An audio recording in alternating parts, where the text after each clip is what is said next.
মামুনুল থেকে শুরু করে নজরুল প্রায় সকল মোল্লা মুন্সি একে অন্যের চেয়ে লুচ্চামিতে এগিয়ে যাচ্ছে। নিশ্চয় আপনাদের মনে আছে 501 মামুনুল হক বন্ধুর বউকে নিয়ে রিসোর্টে গিয়ে ধরা পড়ার পরে তার আপন স্ত্রী আমেনা তৈয়বাকে কি বলেছিল, তুমি আবার মাঝখান দিয়ে অন্য কিছু মনে কইরো না। স্বামীকে বাদ দিয়ে ভিন কোন পুরুষের সাথে যোগাযোগ করা, তার সাথে সম্পর্ক করা, আচ্ছা, এটি সম্পূর্ণ হারাম। হেফাজত ইসলামের নেতা মামুনুল হককে নারায়ণগঞ্জের সোনারগাঁওয়ে বিলাসবহুল রয়্যাল রিসোর্টে এক নারী সহ আটক করে স্থানীয় লোকজন। পুরো বিষয়টা তোমাকে আমি সামনে এসে বলবো। ওই মহিলা যে ছিল সাথে সে শহীদুল ইসলাম ভাইয়ের ওয়াইফ, বুঝছো? তুমি আবার মাঝখান দিয়ে অন্য কিছু মনে করো না। এই ঘটনা যখন সর্বমহলে ছড়িয়ে পড়ে তখন এসে বলল এটি মানবিক বিয়ে, ইসলামিক রীতিতে বিয়ে করেছে। এখন কোথায় তার সেই বউ আমরা জানি না। নির্বাচনের হলফনামায় সেই বউয়ের নাম আছে না, নেই, আছে শুধু আমেনা তৈয়বা। এইবার আলোচনায় রয়েছেন সাতক্ষীরা 4-এর জামাতে ইসলামের মনোনীত এমপি গাজী নজরুল ইসলাম। গাজী নজরুল ইসলাম তিনি সৎ লোকের শাসন চান, তাই তো রিসোর্টে না গিয়ে, 5 স্টার হোটেলে না গিয়ে একদম সাদামাটা একটি হোটেলে, ভাঙাচোরা একটি হোটেলে সাধারণ এক নারীকে নিয়ে বিশেষ মুহূর্ত পালনকালে ধরা পড়েছেন জনতার হাতে। এইবার ইসলামপন্থীরা উঠে পড়ে লাগলো, না এটি এআই, আমাদের জনপ্রিয় নেতার মানহানি করার উদ্দেশ্যে এই কাজ করা হয়েছে। ফ্যাক্ট চেকিংয়ে জানা গেল যে না, ঘটনা সত্য। গতকাল থেকে এই ভিডিওটি ঘুরছিল, কিন্তু যেহেতু একজন ব্যক্তি ব্যক্তিগত পরিসরে কি করবেন কি করবেন না তা নিয়ে আমাদের মাতামাতি করা উচিত নয় বলে এড়িয়ে গেছে। কিন্তু অবশেষে জানা গেল ওই নারীটি অপ্রাপ্তবয়স্ক। প্রাপ্তবয়স্ক দুজন পুরুষ নারী পুরুষ কি করবেন কি করবেন না এটা একান্তই তাদের ব্যক্তিগত বিষয়। আইন এই ঘটনার বিরুদ্ধে যাচ্ছে কিনা সেটা আইন দ্বারা নির্ধারিত হবে। কিন্তু আমরা অনেক সময় মোরাল পুলিশিং করি, কাউকে প্রেম করতে দেখলে, কাউকে পার্কে বসে কথা বলতে দেখলে, বা ব্যক্তিগত পরিসরে হানা দিয়েও আমরা বোঝাতে চাই যে অন্য ব্যক্তিটি কি করবে কি করবে না, ধর্ম কি বলে, রাজনৈতিক আদর্শ কি বলে, সেটা দ্বারা বিবেচনা করি। এখন এই মোল্লা মুন্সিদের বেলায় এই মোল্লা তার নাতির বয়সী এক মেয়েকে বাধ্য করেছে তার সাথে ব্যক্তিগত মুহূর্ত পালন করতে। বাধ্য কিভাবে করেছে দেখুন, এই নথিতে কি দেখতে পাচ্ছেন, সুপারিশ করেছে, খুব জোর দিয়ে সুপারিশ করেছে এই মেয়েটির চাকরির ব্যাপারে, এবং সেই নথিতে কিন্তু বৈবাহিক স্ট্যাটাস রয়েছে অবিবাহিত। বৈবাহিক স্ট্যাটাস কেন জরুরি? মামুনুলের মতো সেও বলেছে এই মেয়েটি তার দ্বিতীয় স্ত্রী, কিন্তু ধরা পড়ার পরে কি করেছে সেটা আমাদের দেখে নেওয়ার বিষয়। প্রথমে চলুন দেখে নেই এই নজরুল ইসলাম, গাজী নজরুল ইসলাম, গাজী নজরুল ইসলাম, পাজি নজরুল ইসলামও বলতে পারেন, সে এই মেয়েটিকে নিয়ে রিসোর্টে গিয়ে এইভাবেই ব্যক্তিগত মুহূর্ত পালন করেছে এবং ধরা পড়ার পরের তার বক্তব্য। জামাতের লোক, তার জামাত ইসলামের আইডি কার্ড দেখতে পাচ্ছেন, দেখেন সাতক্ষীরা জামাতের লোক মেয়ে সহ এখানে ধরা খাইছে। এই যে মুরব্বী মেয়ে সহ ধরা খাইছে জামাতের লোক। হ্যাঁ, মেয়েটির মুখ ব্লার করে দিয়েছি, কারণ আমরা চাই না কোনো ব্যক্তি তার সামাজিক মর্যাদা হারায়। আচ্ছা, তোমার নাম কি? আমার নামটা বলো। নামটা বলো ভাইয়া, আমরা তোমার ক্ষতি করবো না। বলো নামটা বলো। বলো ভাইয়া, বলো। স্থানীয়রা যখন এখানে হানা দিয়েছে ক্ষতি করবো না, বলো। তখন কিন্তু এই নারীর সাথে যথাযথ পদ্ধতি অবলম্বন করেছে, অর্থাৎ অমর্যাদা করেনি, নারীর গায়ে হাত তোলেনি। নারী বলা যাবে না, কিশোরী, কারণ তার হলফনামায় দেখতে পাচ্ছেন, মানে সুপারিশ লেটারে দেখতে পাচ্ছেন তার শিক্ষাগত যোগ্যতা এসএসসি। তোমাদের বাসা কোথায়? Secondary school certificate. ডিলিট করে দেন সবগুলো, তারপরে বলতেছি। মাহিয়া বলেও যে হবে নামটি না, মিথ্যা বলে বলেছে। আপনি তো এটা নিয়ে তো ঝামেলা করবেন, এটা তো জানি। হ্যাঁ, তোরে জিজ্ঞেস করি কিনা। আচ্ছা, মিরপুর কোন জায়গা বাসা? এই মুরব্বী, আপনি আর কয়দিন নিয়ে আসছেন এখানে? সত্যি করে বলবেন। হ্যাঁ, এখানে এই গাজী নজরুল ইসলামের স্বীকারোক্তি থেকে স্পষ্ট যে সে অপরাধ করেছে। আজকেই নিয়ে এসেছে, কিন্তু স্থানীয়রা বলছে আপনারা অনেক দিন এসেছেন গেছেন, কিন্তু সময় এবং সুযোগের অপেক্ষায় আপনাদেরকে হাতে নাতে ধরতে পারিনি। এ প্রথম আরো হইছে, অনেক হইছে, ঠিক আছে, আমরা হাতে না ধরার জন্য এতদিন ওয়েট করছি আপনাদের। আচ্ছা, এই রুম ভাড়া করছেন নীলার থেকে? আমি জানি না, আমার একটা ভাগ নিয়ে আসে সেইটি ভাড়া করছি। ওই যে ড্রাইভার, হ্যাঁ, রুম সে নিজে ভাড়া করেনি, ওই মেয়েটিকে দিয়ে বা এই ব্যক্তির অর্থাৎ গাজী নজরুল ইসলামের ড্রাইভারকে দিয়ে রুম ভাড়া করিয়েছে। ও ওটা দেখা যাচ্ছে না স্যার, চিনি না আমরা। এই থোড়ি ওটা আমাদের আমরা থোবে না। এই লোক কি আপনি অন্যায় করছেন, হ্যাঁ, আপনি অন্যায় করছেন। এখানে সে স্বীকার করলো অন্যায় করেছে। পরবর্তীতে যে দাবি করলো বিবাহিত স্ত্রী, সেটি যে মিথ্যা এখানেই তো প্রমাণিত। আপনার স্ত্রীকে নিয়ে যদি আপনি হোটেল রিসোর্টে যান, আপনার সাহস থাকবে অন্যরকম, আপনার কথা বলার ধরন থাকবে ভিন্ন। এখানে সে যে অন্যায় করেছে সেটি স্বীকার করেছে। আবার একটু দেখুন। আপনি অন্যায় করছেন, হ্যাঁ, আপনি অন্যায় করছেন। আপনি একজন জামাত হয়ে কিভাবে কাজটা করলেন? মেয়ের লোক লিয়া না, এমনি না, আপনি একটা ঘরের ভিতরে জামাত হয়েই তো করে। আপনারা কয়দিন আছেন এই নিয়ে? একবার বিশ্বাস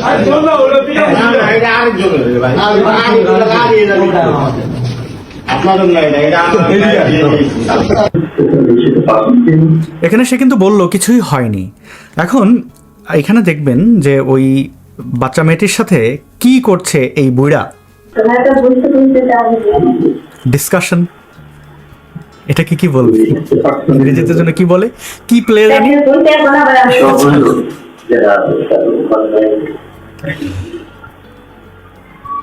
পলিটিক্যাল ডিসকাশন। বদ্ধ ঘরে জান্নাতে নিয়ে যাওয়ার চেষ্টা করছে, এই এই জান্নাতের পথে পুলসিরাত পার করছে। পুলসিরাত পার করা দেখছেন। জামাতি বা ইসলামিক সন্ত্রাসীগুলো এখন বলবে আপনি না সাম্যের কথা বলেন, আপনারা না সেকুলার, আপনারা না ব্যক্তিগত পর্যায়ে কে কি করবে, ব্যক্তিগত স্বাধীনতায় বিশ্বাস করেন। এই মোল্লার ব্যাপারে, এই জামাতি রাজাকারের সন্তানের বিষয়ে সেই ব্যক্তিগত পর্যায়ে চলবে না, কারণ মেয়েটি মাইনর। মেয়েটি মাইনর, 1 2 হচ্ছে এরা এই মোল্লা মুন্সিগুলো হিপোক্রেট। আমি দেখাচ্ছি তার বক্তব্য কিভাবে হিপোক্রেসি করছে। আগে দেখুন তাদের জান্নাতে নিয়ে যাওয়ার, জান্নাতের টিকিট দেওয়ার জন্য ব্যক্তিগত কক্ষে নিয়ে এসে, আরে যে কক্ষটিতে নিয়ে এসেছে দেখতে পাচ্ছেন দেয়ালে স্টিকার, মানে আসলেই তারা সৎ লোক। চাইলে তো পারতো একজন নায়িকাকে নিয়ে 5 স্টার হোটেলে যেতে, সেটা করেনি। সততা দেখুন। আশেপাশে থাকা বাচ্চা মেয়ে, তারা যদিও বলবে এটি নবীর সুন্নত, আমি সে বিষয়ে যাচ্ছি না।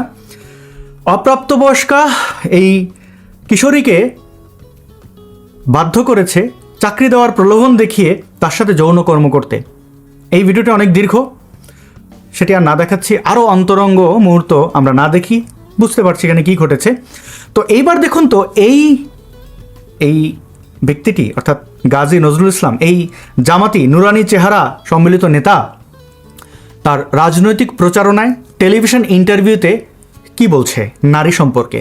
সে বলছে নারীরা ঘরে থাকবে, একান্তই যদি বাইরে যেতে হয় তাহলে একজন গার্ডিয়ান নিয়ে, ওরা মারহাম কি যেন বলে, তো যার সাথে যৌন সঙ্গম করা যাবে না, অর্থাৎ আপন ভাই, বাবা, এইরকম ব্যক্তিকে নিয়েই বাইরে যেতে হবে।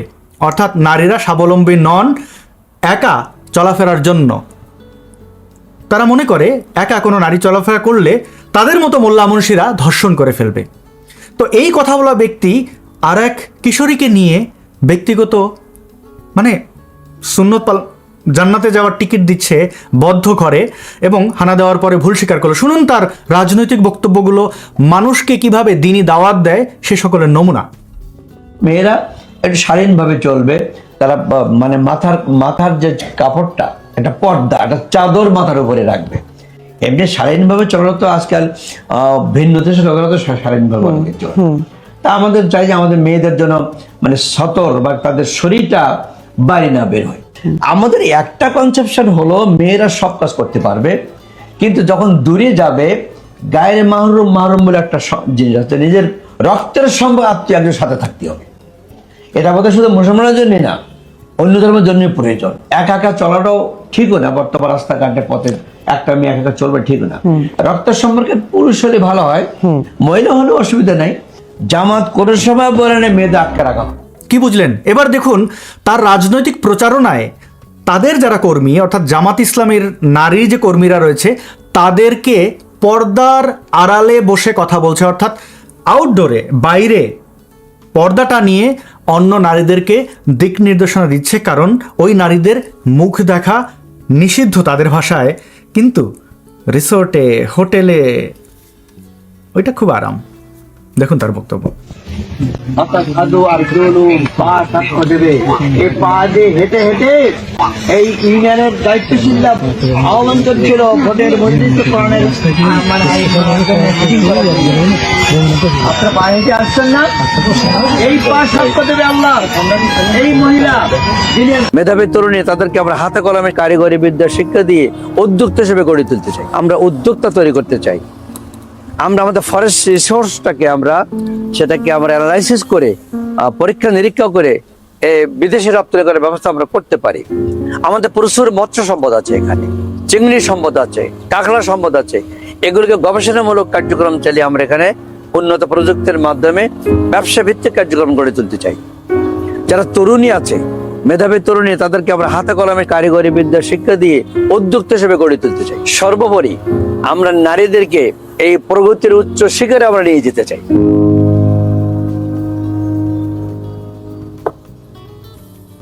সাতক্ষীরাকে কি সম্মানিতই না করলো।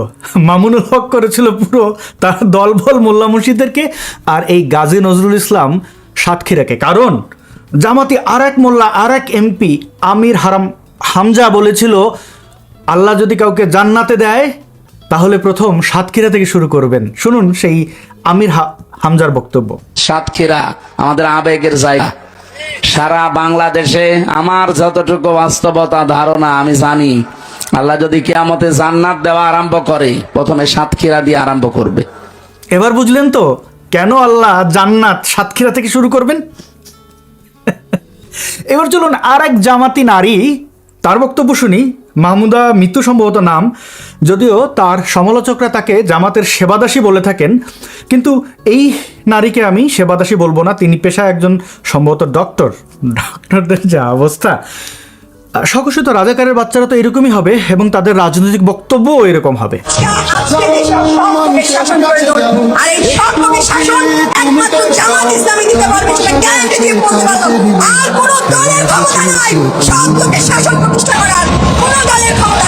Wake up to reality.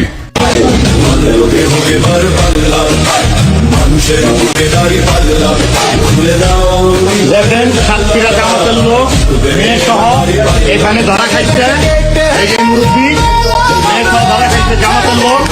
Mamunul যখন লুচ্চামি করতে গিয়ে ধরা পড়েছিল তখন কিন্তু তার পক্ষে অসংখ্য মোল্লা মুন্সিরা দাঁড়িয়েছিল, বলেছিল মামুনুল হক নামাজ আদায় করতে রিসোর্টে গেছে। এইবারও তার ব্যতিক্রম ঘটবে না। এদের মতো ধর্মীয় সন্ত্রাসী যেগুলো আছে, ধর্ম ব্যবসায়ী রয়েছে, তারা কিন্তু অলরেডি এই মোল্লার অর্থাৎ গাজী নজরুল ইসলামের পক্ষ নিয়ে নিয়েছে।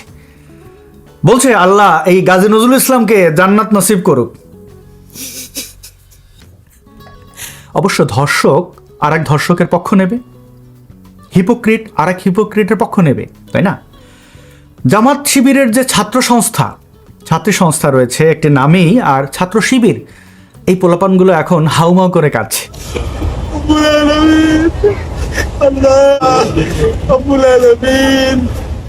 কাঁদছে, কাঁদার পরে আবার বলছে এগুলো করা যায়, ইনিয়ে বিনিয়ে এই ভণ্ডামির এই লুচ্চামির বৈধতা দিচ্ছে। শিবিরের যারা সদস্য বা কেন্দ্রীয় নেতা, এদের মধ্যে হয়তো অনেকেই প্রেম করে, কিন্তু কেউ ধরা পড়ে বা জানাজানি হয়, কারোটা সামাজিকভাবে বৈধতা দেওয়া হয়। ইটস ভেরি নর্মাল, এটা হতেই পারে, হচ্ছে এবং হবে।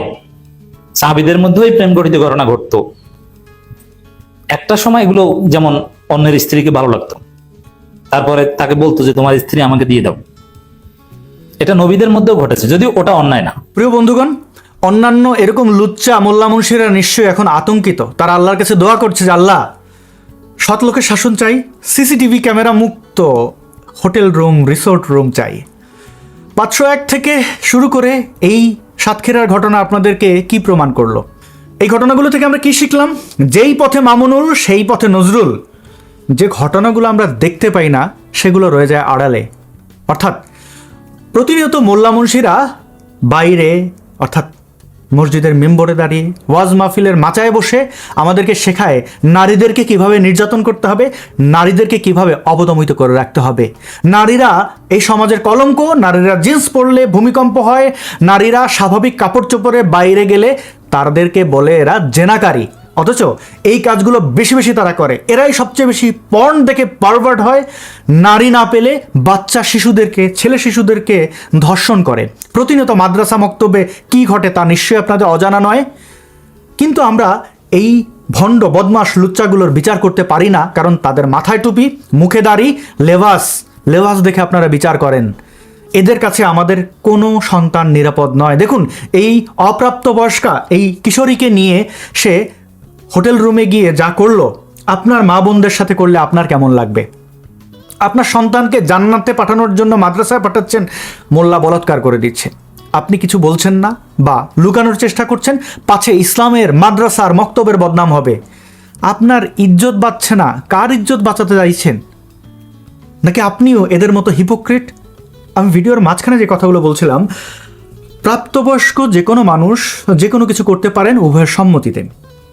এবং আপনি যে জিনিস করবেন না বলে ঘোষণা দেন, যে জিনিসকে মানুষকে নিরুৎসাহিত করেন, সেই জিনিস আপনি করতে পারেন না।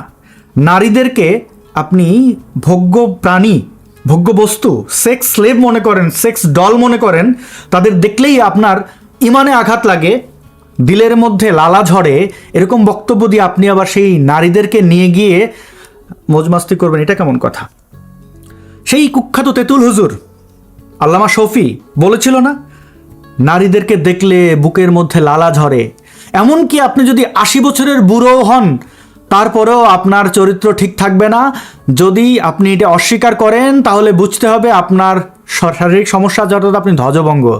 সেই তেঁতুল হুজুর শেখ হাসিনার কাছ থেকে উপটৌকন নেননি, শেখ হাসিনার হাতে হাত রাখেননি, শেখ হাসিনার পক্ষে কাজ করেননি। শেখ হাসিনা কিভাবে এই বাংলাদেশে মোল্লা মুর্শিদের তোষণ করেছিলেন, ঢাকা বিশ্ববিদ্যালয়কে বিশ্ব মাদ্রাসায় রূপান্তর করেছিলেন, এবং তার বর্তমান রাজনৈতিক অবস্থান, তার দলের নেতাকর্মীদের অবস্থান, সব কিছুই আপনাদেরকে স্পষ্ট। আপনি অপরাধ করবেন, সেই অপরাধ আপনার দিকে ধেয়ে আসবে না, এমন হতেই পারে না। এই মোল্লা মুন্সিরা যারা নারীদের পেটে জন্মে, নারীদেরকে ঘৃণা করে, নারীদেরকে দমিয়ে রাখতে চায়, তাদের চরিত্র নিয়ে কথা বলে, তারা তাদের চরিত্র হারাবেই। এটাই কার্মা ইজ এ বিচ, কথাটি আছে না, এই টার্মটি মনে রাখবেন।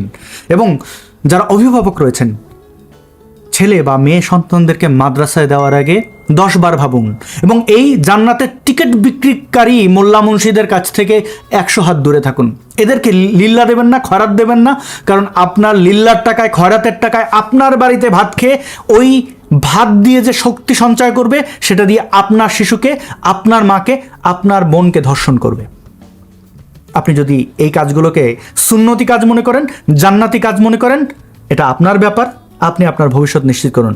আজকের যে আলোচনা, এই আলোচনা আমি সারাদিন অপেক্ষা করেছি, সারাদিন না বলতে পারেন 1.5 দিন অপেক্ষা করে আপনাদের সামনে আলোচনা করছি। এখন কারণ এটা এখন আর আলোচনা না করার জায়গা না, গন্ধা বিষয়, দুর্গন্ধময় বিষয়, একেবারে দুর্গন্ধে ছড়িয়ে দিয়েছে সাংগঠনিকভাবে জামাতে ইসলামী, ইসলামী ছাত্র শিবির এবং বাংলাদেশের সংসদের একজন জাতীয় সংসদের সংসদ সদস্য, সাতক্ষীরার জামাতের গাজী নজরুল ইসলাম।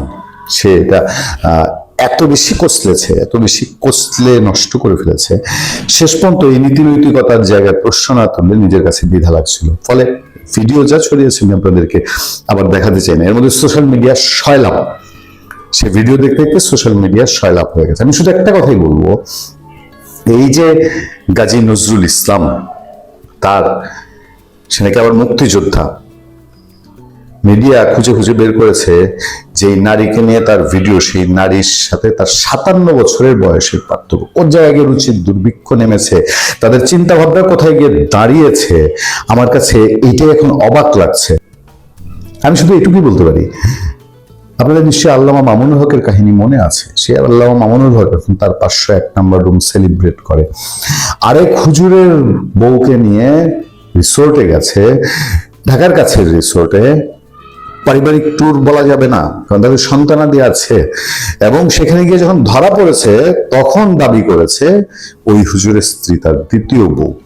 ধরা খাওয়ার পরে, ধরা খাওয়ার আগে সমাজের কেউ, তাদের পরিবারের কেউ এই খবর জানে না। কিন্তু গাজী নজরুল ইসলাম এখানে এক স্টেপ পার হয়ে গেছে। শাক দিয়ে মাছ ঢাকতে গিয়ে জামাতে ইসলাম, ইসলামী ছাত্র শিবির এবং গাজী নজরুল ইসলাম তারা এই মাছ তো ঢাকতে পারেনি, পুরো হাড়ি উলটপালট করে ফেলেছে। এবং এইটা নিয়ে এমন এমন কাণ্ড ঘটেছে, তারা যেটাই বলেছে একটা করে কথা দাবি করে আর একটা করে ভিডিও ভাইরাল হয়। একটা করে কথাবার্তা বলে একটা না, 2-3টা ভিডিও দেখেছি এই ঘটনায় ভাইরাল হয়েছে। অনেক অনেক প্রশ্ন, আমরা যেহেতু আলোচনায় নেমেই পড়েছি, বোরকা কোনটা খুলে ফেলেছি, সুতরাং বিস্তারিত প্রতি পদে পদে একটু আলোচনা করা দরকার। কারণ নীতি নৈতিকতার দিক থেকে এই ধরনের একটা বিষয়, এবং কারা করেছে? জামাতে ইসলামী, যারা ইসলামের নাম করে, ইসলামের পর্দার নাম করে, ইসলামের শালীনতার নাম করে রাজনীতি করে, যাদের নেতাকে জামাতে ইসলামের আমির সবচেয়ে বড় দাড়িপাল্লা দিয়ে সাতক্ষীরা ইলেকশনে পরিচয় করে দিয়েছে। এত বড় দাড়িপাল্লা আর দেখি নেই। তিনি হবেন নীতি নৈতিকতার সবচেয়ে বড় ধারক বাহক। সেই লোকের যখন এই কাণ্ড সামনে আসে এবং কাণ্ড ধরা পড়ার পরে তিনি যখন সেই জায়গায় স্পটে বলেন তিনি কাজটা খারাপ করেছেন, তিনি নারী নিয়ে প্রথমবার এসেছেন, এখন ধরা পড়ার পরে কত রকম কিচ্ছাই দেশে ছড়াতে পারে সেগুলো মিডিয়া খুব স্পষ্টভাবেই তুলে ধরছে। একটার পর একটা। একবার ইসলামী ছাত্র শিবির এই ভিডিও গতকাল যখন ছড়িয়েছে তখন দাবি করেছে এটা এআই দিয়ে তৈরি। তারা এআই দিয়ে নানান রকম ভিডিও তৈরি করে চেষ্টাও করেছে এস্টাবলিশ করার যে ভিডিও এআই দিয়ে তৈরি। রিমেজ স্ক্যানার যখন এটাকে পরীক্ষা নিরীক্ষা করে বলল যে এই ভিডিওটা এআই দিয়ে তৈরি না, এটা অরিজিনাল ভিডিও, তারপরে গিয়ে সাতক্ষীরা জামাত দাবি করলো এই নারী গাজী নজরুল ইসলামের দ্বিতীয় স্ত্রী। তারপর প্যাচ লাগলো তারপর আরো ভিডিও ছড়ালো। আরো ভিডিওতে দেখা গেল তার মগবাজার এক হোটেলে ধরা খেয়েছে। তারা দাবি করেছে তারা একটা অফিস রুমে গিয়েছিল। হাই রে কি অফিস রুম! এই অফিস রুমে একটা পুরা মানে জম্পেশ বেডরুম আছে, যেখানে ডুয়েল খাট, ডাবল খাট, সেখানে আলমিরা আছে, বেডরুমের জিনিসপত্র সব গোছানো আছে। মানে পুরো দোস্তর একটা হোটেল রুমকে তারা অফিস রুম বলে চালিয়ে দিতে চাইলো। তখন এসে আবার ভিডিও সামনে আসলো। আমি 3-4টা ভিডিও দেখেছি এবং সেই ভিডিও আসার পরে গাজী নজরুল ইসলাম এবার দাবি করলেন তাকে ফাঁসানো হয়েছে, তাকে ব্ল্যাকমেল করার চেষ্টা করা হয়েছে। একবার এআই, দ্বিতীয় স্ত্রী, একবার ফাঁসানো হয়েছে। এবং ভিডিওগুলোতে পরিষ্কার যে কথোপকথন, এই কথোপকথনে বোঝা যায় যে এস্টাবলিশ হতে বাকি থাকে না যে এই ঘটনা মৌলানা মামুনুল হকের যে 501 নম্বর কীর্তি কাহিনী সেটাকে পিছ ফালিয়ে গেছে। এখন শুধু এটুকুই বলার বাকি, কৃষ্ণ করলে লীলা খেলা, আমরা করলে লুচ্ছামি। গাজী নজরুল ইসলামরা তারা করলে পরে, মামুনুল হকরা করলে পরে যে কোনো নারী ধরা খেলে পরে হয়ে যায় দ্বিতীয় স্ত্রী, আবার ধরা খেলে হয়তো তৃতীয় স্ত্রী হবে, কিন্তু অন্য কারো ক্ষেত্রে এটা ব্যতিক্রম। আসুন এবার একটু আমরা এই পর্যায়ে নজর দিই পত্রপত্রিকায় কি ছিল, শেষ পর্যন্ত আমরা কি সিদ্ধান্ত উপনীত হতে পারি সেই দিকে। তার আগে একটু অনুরোধ জানিয়ে নেই, আমাদের চ্যানেল এখন যারা সাবস্ক্রাইব করেনি তারা কাইন্ডলি চ্যানেলটা সাবস্ক্রাইব করে নেবেন, লাইক এবং কমেন্ট দিয়ে আমাদের সাথে থাকবেন। প্রথম খবর আসে, জামাত এমপি গাজী নজরুলের অন্তরঙ্গ ভিডিও ভাইরাল। দ্বিতীয় স্ত্রীর দাবি জেলা জামাতের, দ্বিতীয় স্ত্রী জেলা জামাত দাবি করেছে। এবং ইন্টারেস্টিংলি এই জায়গায় সাতক্ষীরা জামালা নিজে তো ডুবলেন, জেলা জামাতকে নিয়ে ডুবলেন। সাতক্ষীরা 4 আসন সংসদ সদস্য জামাত ইসলামের নেতা গাজী নজরুল ইসলামের সঙ্গে এক নারীর অন্তরঙ্গ মুহূর্তের একটি ভিডিও সামাজিক যোগাযোগ মাধ্যমে ব্যাপকভাবে ছড়িয়ে পড়েছে। সোমবার রাতে ভিডিওটি ভাইরাল হওয়ার পর তা সামাজিক ও রাজনৈতিক অঙ্গনে ব্যাপক আলোচনার জন্ম দিয়েছে। তবে নারীটিকে এমপির দ্বিতীয় স্ত্রী দাবি করে পুরো বিষয়টি খতিয়ে দেখা হচ্ছে বলে জানিয়েছে জেলা জামাত। গাজী নজরুল ইসলাম বর্তমানে জামাতে ইসলামের কেন্দ্রীয় মজলিসে শুরার সদস্য বলে জানা গেছে। সামাজিক যোগাযোগ মাধ্যমে ছড়িয়ে পড়া সিসিটিভি ফুটেজ ও ভিডিওর একাধিক অংশে দেখা যায় একটি কক্ষে তরুণী সহ অবস্থান করছেন এমপি গাজী নজরুল ইসলাম। কোনটিতে তাকে ফোনে কথা বলতে দেখা যায়, আবার কোনটিতে ওই নারীর সঙ্গে অন্তরঙ্গ অবস্থায় বসে থাকতে দেখা যায়। ভিডিওটি প্রকাশ্যে আসার পর শুরুতে সাতক্ষীরা জেলা জামাতের মিডিয়া সেল থেকে দাবি করা হয় ছড়ানো ভিডিওটি কৃত্রিম বুদ্ধিমত্তা বা এআই প্রযুক্তির মাধ্যমে তৈরি করা একটা ভুয়া ভিডিও। তবে তথ্য যাচাইকারী একাধিক ফ্যাক্ট চেক প্রতিষ্ঠান অনুসন্ধানে জানিয়েছে ছড়িয়ে পড়া ভিডিওটি রিয়েল। ইন্টারেস্টিং কি জানেন? ইন্টারেস্টিং হচ্ছে এই যে জামাতে ইসলামী উল্টাপাল্টা দাবি করছে, এই দাবির প্রেক্ষিতে ওই রুমের কোনো অবস্থাতেই এটা প্রমাণ করে না যে এই লোকগুলো স্বামী স্ত্রী পরিচয়ে ওখানে গিয়েছিলেন। জামাতের প্ল্যাটফর্ম এখন নতুন আরেকটা কৌশল নিয়েছে। তারা বলছে তিনি জনগণের ভোটে নির্বাচিত এমপি, সংসদের সদস্য, এই জায়গায় কোনো সমস্যা নেই, এই জায়গায় হাত দেওয়া যাবে না। আপনাদের মনে আছে মুরাদ হাসান আওয়ামী লীগের দুর্দান্ত প্রতাপের সময় তখন মাহিয়া মাহিকে নিয়ে যে কাণ্ড ঘটেছিল এবং তার ফোনালাপের পরে আমরাও আমাদের নজরে আসা মাত্র আমরা সেকেন্ড অপেক্ষা করিনি, আমরা এর সমালোচনা করেছি। আমাদের মতো 10 জনের সমালোচনার মুখে মুরাদ হাসানকে শেখ হাসিনা পদত্যাগ করাতে বাধ্য হন। আর আজকে জামাতের এই লোকের বিরুদ্ধে যেন কোনো ব্যবস্থা নেওয়া না হয় সেই জন্য ক্যাম্পেইন শুরু হয়েছে। বলছে বড়জোর তার মজলিস শুরার সদস্য বা জামাতের যে তিনি নায়েব মানে যে পদে আছেন, রুকন পদে আছেন, সেই জায়গাটি স্থগিত করা হোক, এর বাইরে আর কিছু করার কোনো প্রয়োজন নেই। জামাতের এমপির ভাইরাল ভিডিওটি আসল রিউমার স্ক্যানার দাবি করছে, এই ভিডিওটি সম্পূর্ণ আসল। তারপর সোশ্যাল মিডিয়ায় একের পর এক ভিডিও ছড়িয়েছে জামাতের আমিরের বক্তব্য দিয়ে। একটু খেয়াল করুন, প্রতি পদে পদে আপনারা সেখানে স্ববিরোধিতার ইঙ্গিত পাবেন। প্রিয় দেশবাসী, ঘনিষ্ঠ মুহূর্তের ভিডিওতে থাকা নারী আমার দ্বিতীয় স্ত্রী এমপি নজরুল। এবার নজর দেন দ্বিতীয় স্ত্রীর সাথে ওনার কি কি ঘটেছে। সামাজিক যোগাযোগ মাধ্যম ফেসবুকে যে নারীর সঙ্গে ঘনিষ্ঠ মুহূর্তের ভিডিও ছড়িয়েছে সেই নারীকে নিজের দ্বিতীয় স্ত্রী বলে দাবি করেছেন সাতক্ষীরা 4 শ্যামনগর কালীগঞ্জ আংশিক আসনের সংসদ সদস্য জামাতের ইসলামী নেতা গাজী নজরুল ইসলাম। মঙ্গলবার পাঠানো এক বিবৃতিতে তিনি দাবি করেন, তবে ওই নারীর পক্ষে এখনো কোনো বক্তব্য পাওয়া যায়নি। এমপি নজরুল ইসলাম বিবৃতিতে লিখেছেন, প্রিয় দেশবাসী, গত 13 জুলাই 2026 তারিখে আমরা প্রথমা ও দ্বিতীয় স্ত্রীকে সঙ্গে নিয়ে রাজধানী মগবাজারে আমার দ্বিতীয় স্ত্রীর বাবার ব্যবসায়িক অফিসে যাই, কিন্তু সেটা পুরোদস্তুর একটা হোটেল রুমের ডেকোরেশন। সেখানে আমরা আনুমানিক 1 ঘন্টা অবস্থান করি। তিনি লিখেছেন, এবার দেখেন, আমরা উক্ত অফিসে অবস্থানকালে আমার গাড়ি চালক ও আমার দ্বিতীয় স্ত্রীর মামা, মানে তার মামার শ্বশুর অবায়দুল্লাহ, তার কথাই যদি দ্বিতীয় স্ত্রী হয়, মামার শ্বশুর অবায়দুল্লাহ গাড়ি দেখার কথা বলে বাইরে যায়। পরবর্তীতে সে 5-7 জন অপরিচিত ব্যক্তিকে নিয়ে আমাদের কক্ষে প্রবেশ করে এবং আমাদেরকে জিম্মি করে 1 লক্ষ টাকা আদায় করে। আপনি আপনার স্ত্রীকে নিয়ে যেখানে গেলেন, বাংলাদেশে অনিরাপদ জায়গায় গেলেও সেখানে হয়তো অঘটন ঘটতে পারে, কিন্তু যদি জিম্মি করে বলে যে আপনার স্ত্রী, সত্যিকার স্ত্রী হলে, উনি একজন এমপি, রাজধানীর শহরের বুকে, তাকে জিম্মি করে 1 লক্ষ টাকা আদায় করে নিয়েছে। আমাদের হাতে যেসব ভিডিও আছে, আপনারা সোশ্যাল মিডিয়া যেসব ভিডিও দেখছেন, এসব ভিডিও কি ইঙ্গিত দেয় যে সেদিন তিনি এই মহিলাকে স্ত্রী ইঙ্গিত দিতে গেছেন? প্রত্যেকটা ভিডিওতে তাকে নাজেহাল, নার্ভাস অবস্থায় দেখা গেছে। তিনি বলেছেন যে তিনি ভুল করেছেন, তিনি অনেকটা ক্ষমা চেয়েছেন। সেই নারীকেও খুবই অপ্রস্তুত অবস্থায় পাওয়া গেছে।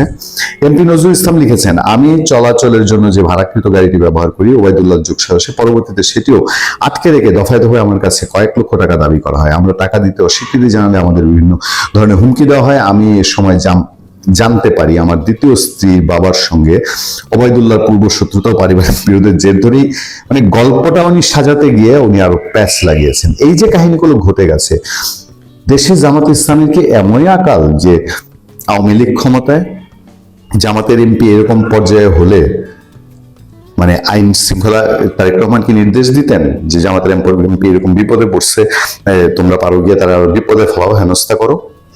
নাকি সরকার সহযোগিতা করতো একটা এমপি এরকম ব্ল্যাকমেইল করার জন্য? তিনি লিখেছেন, পরবর্তীতে হিংস্র ব্যক্তি স্বার্থ চরিতার্থ করার উদ্দেশ্যে ওবায়দুল্লাহ আমাদের স্বামী স্ত্রীর ব্যক্তিগত ঘনিষ্ঠ মুহূর্তের ভিডিও ধারণ করে ও ফেসবুক বিভিন্ন সামাজিক মাধ্যমে ছড়িয়ে দেয়।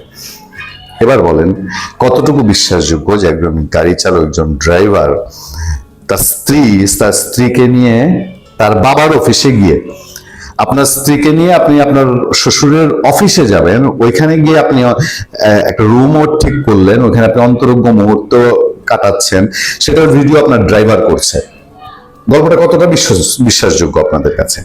এপি নজরুল বিবৃতি লিখেছেন, প্রকৃতপক্ষে গত 17 জুন 2026 তারিখে পারিবারিকভাবে এবং আমার প্রথম স্ত্রীর সম্মতিতে আমার দ্বিতীয় স্ত্রীর সঙ্গে তার পিতা মোহাম্মদ মাসুদ বিল্লাহ, এই ভদ্রলোকের আমি একটা ভিডিও দেখেছি। তিনি বলছেন যে ঘটনাটা মিথ্যা, ফাঁসানো হয়েছে, ঠিক না, তাদের মেয়ের বিয়ে দিয়েছে এই এমপির সাথে, সম্পন্ন হয়, ফলে আমাদের বিরুদ্ধে প্রচলিত অপপ্রচার, বিভ্রান্তিকর তথ্য।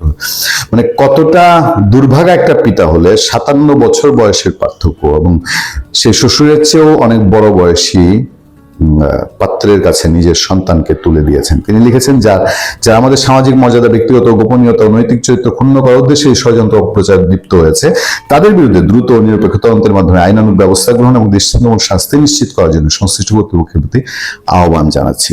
উনি নিজে কেন এর আগে আইনের দ্বারস্থ হলেন না? আমরা কি এই প্রশ্ন খুব সহজে তুলতে পারি না?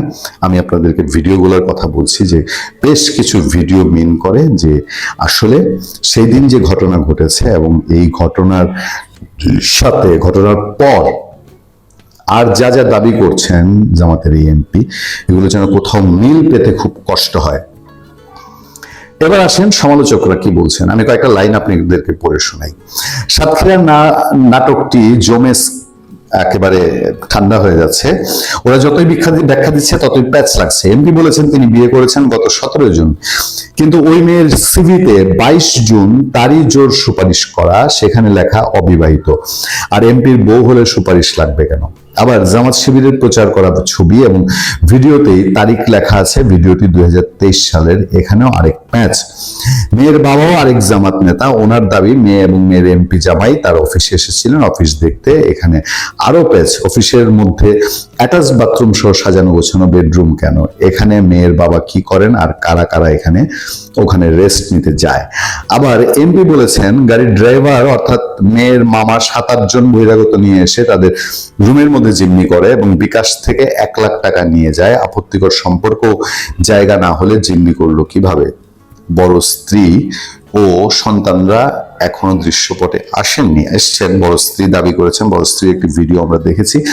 সেই বড় স্ত্রীর ভিডিওটি তিনি একটা লিখিত বক্তব্য, বোঝা যাচ্ছে মহিলা খুব কষ্টে পড়েছেন। পত্রপত্রিকা কালবেলা বলছে জামাত এমপির ভিডিওটি মগবাজারের ব্ল্যাকমেইলের অভিযোগ, যেটা আমরা এর আগে আপনাদের সামনে তুলে ধরেছি। আমরা শেষ করতে চাই, শেষ প্রান্তে আছি। আরো কিছু ভিডিও আমাদের সামনে, কিছু ফটোকার্ড আমি আপনাদেরকে দেখাচ্ছি, যেসব ফটোকার্ডে বিভিন্ন সময় দাবি করা হয়েছে। সেই ফটোকার্ড একটি আছে আমার কাছে, কালের কণ্ঠ বলছে জামাত এমপির দ্বিতীয় বিয়ের 7 দিন পর স্ত্রীর বায়োডাটায় লেখা আনম্যারিড। এটা হচ্ছে কালের কণ্ঠের দাবি। কালের কণ্ঠের আরো একটি দাবি, জামাত এমপি গাজী নজরুলের সঙ্গে দ্বিতীয় স্ত্রীর বয়সের পার্থক্য 57 বছর। এরকম আরো ভিডিও আমাদের হাতে আছে। আমি শেষ করব শুধু দুজনে যদি ফেসবুক পোস্ট দিয়ে, একটু ট্রল, একটু রম্য, একটু নাটকীয়তা। সাথে আছে আমাদের এমপি একজন রক্ত মাংসের মানুষ, তার কি স্বাদ আহ্লাদ নেই? লিখেছেন শঙ্কর মৈত্র, আমাদের অতিথি সম্মানিত আলোচক, আমাদের এখানে লিখেন, সিনিয়র সাংবাদিক। আপনারা তো বেরসিক কেন? রাজনীতির কারণে বক্তৃতা দিতে হয়, ধর্মের লেবাস লাগাতে হয়, এগুলো পাবলিককে বোধাই বানিয়ে রাখার কৌশল। কিন্তু দিন শেষে তো মানুষ, সবাই রক্ত মাংসের মানুষ, মানুষের পক্ষে ইন্দ্রিয় নিয়ন্ত্রণ করা কঠিন। তাই সুযোগ থাকলে এই ইন্দ্রিয় ব্যবহার হতেই পারে। তিনি ব্যবহার করেছেন, এতে আশ্চর্য হওয়ার কি আছে? মানুষকে জোর করে দমিয়ে রাখা যায় না। ধর্ম, রাজনীতি সবকিছু নিয়ন্ত্রণ করতে পারে না। মানুষের সবজাত বৈশিষ্ট্য একসময় বের হয়ে যায়। কিছুদিন আগে এক শীর্ষস্থানীয় শিবির নেতা প্রেম করেছিল বলে তাকে দল থেকে বহিষ্কার করা হয়। বেচারা অপহরণের নাটক সাজিয়ে রক্ষা পায়নি। এনসিপির এক তাত্ত্বিক নেতা তুষার না কি যেন নাম, তার দলের এক নারিকেল লাগানোর প্রস্তাব দিয়ে ভাইরাল হয়েছিলেন না? কিছুদিন লজ্জায় থাকলেও সে এখন আবার ভাইরাল। তুষার কিন্তু এসব বাঙালি মুছে যায়, ভুলে যায়। আবার তুষার এখন খুবই পর্দায় খুব ব্যস্ত, তাই এসব ঠিক না। প্রেম প্রীতি না থাকলে মানুষ খুনি হয়ে যায়, তাদের প্রেম করতে দিন, এতে তারা অন্তত খুনি হবে না। আরেক সাংবাদিক আশ্চর্যজন সম্রাট লিখেছেন, জামাতের একমাত্র বীর মুক্তিযোদ্ধা এমপি গাজী নজরুল ইসলামের বীরত্বপূর্ণ কাজকে নিন্দা করবেন না। এটি তার নাতনির বয়সী দ্বিতীয় স্ত্রী, বিয়ে করা তো অন্যায় নয়। আমরাও কেউ কথা বলতাম না যদি সমাজ জানতো। আপনার স্ত্রীকে নিয়ে আপনার অন্তরঙ্গ মুহূর্ত যদি কেউ ভাইরাল করে দেয়, আপনি একের পর এক বিভ্রান্তিমূলক বিবৃতি ফেসবুকে না দিয়ে সাধারণ মানুষ এখনো বাংলাদেশের আইন শৃঙ্খলা বাহিনীর র্যাব, আমাদের জানা এরকম বহু ঘটনা আছে, র্যাব ধরেছে, এরকম ব্ল্যাকমেইল করতে চেয়েছে, ভিডিও ফ্ল্যাশ করে তারপর র্যাব গিয়ে তাদেরকে ধরে এনেছে, নারীকে ধরেছে, পুরুষকে ধরেছে। বাংলাদেশের পুলিশকেও এখনো আপনারা সেটুকু ভরসা করতে পারেন। সেইটা না করে আপনি কেন আবোল তাবোল কথাবার্তা বলা শুরু করলেন?